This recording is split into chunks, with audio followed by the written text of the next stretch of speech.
Fishermen can have love for the truckie. Beautiful minds, but we love getting ugly. Risk takers with a clover, man, we love getting lucky. You run, we chase fire, I love when it ducks me.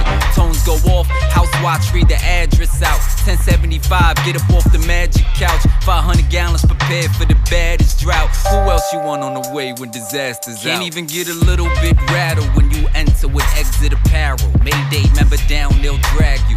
You won't get this from every Tom, Dick, and Harry, but here's a view from the top floor with Mickey Farrell. What's up, guys? Welcome back to another episode. Today, I want to talk about the roof. Now, I've covered the roof on previous shows before. I just wanted to go over a couple details within that roof position. I feel like maybe I broad-stroked the concept of not telling your officer when you get the roof open. That's just your task, that's your job, and you only really should tell the officer that you can't get the roof open, that you cannot make the roof. That's when you're communicating with your officer, because your officer expects you to get position and then make your position. When we have a legit fire, as in a working fire, whether it be a house on fire, an apartment on fire, whatever it may be, I don't want to know that you're doing your job. Again, I want you to tell me that you can't do your job or you can't make your position. However, if we're in that gray area, let's go with the multiple dwelling per se, maybe a rubbish fire in the stairwell. Now, that's a time where if you get into your position, whether it be the chauffeur or the roof man, whoever gets that position to the roof, it's written certain ways for certain fires, but those gray areas or those gray area fires, you kind of float, right? Guys float around and they get the job done. That's a fire that I feel maybe is a good transmission to tell your officer that you have the bulkhead opened, that you're vetting the bulkhead, and then we can further evaluate from there. But that's important information to be passed along. Now let's talk about the food on the stove run in a multiple dwelling. These are runs we have numerous times throughout a tour. That's a time when you don't tell your officer necessarily that you're getting the bulkhead, but you should go to your position. Let your officer tell you, no, we don't need it, or hey, we already got it, but you should be getting off the rig, making your position, and going up those interior stairs, meeting that inside team, coming out of, let's say, the 4th floor apartment. As you're coming up, you're passing each other in the stairwell. The boss may say, hey, we're good, bro, and you make your way back to the rig.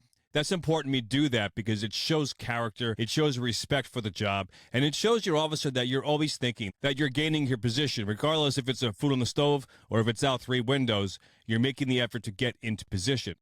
Let's take that same incident, say it's on the 1st floor, food on the stove, you get off the rig, you start making your way up, and you make it to the bulkhead, you vent the bulkhead. Now, even if they say food on the stove, no extension, slight extension, whatever it may be, my move always is to go over to that soil pipe, find the one that services that apartment line, and just touch the soil pipe.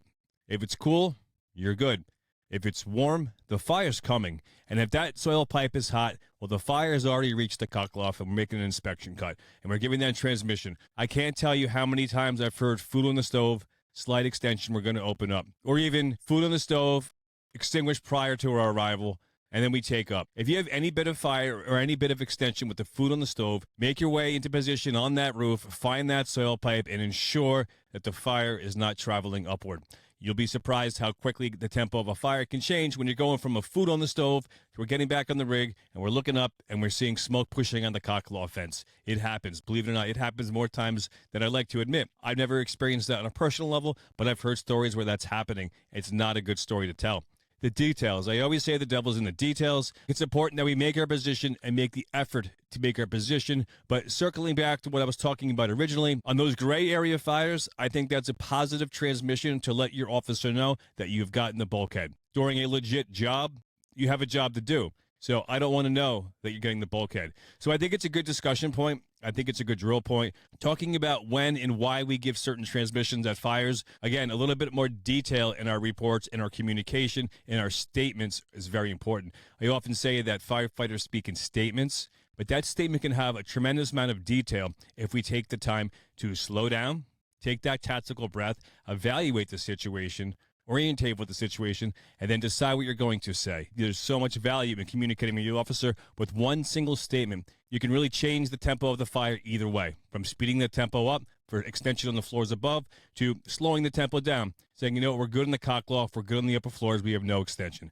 So again, details, communication. When you're the roof man, you should be the last firefighter back on the rig. Whether it's a food on the stove or it's out 4 windows, you are the last guy on that rig, and this is why. Because your position is the point. And if you are running the play properly, whether it's food on the stove or whether it's out a couple windows, you have a job to do. It's very similar to football. You go into the huddle, you realize that they're running the play to the left, not the right, and then you're running the play to the right. You still run your play. Even though you know you're not getting the ball, you go through the motions as if you were. Now something goes wrong on the left. The audible is look to the right. You might have the pass, you might have the touchdown, but it's all about running the play in real time like you're going to get the ball every time. All right? Mickey Farrell, the roof position, the devil's in the details. Make sure we take the time to train on our communications, to talk about our communications, and make sure you make your position. It shows the character and pride of you. It shows the character and pride of your senior guys, and it shows the character and pride of your company. Until next time, I hope you guys have a couple fires. Thanks for the support. I'll talk to you soon.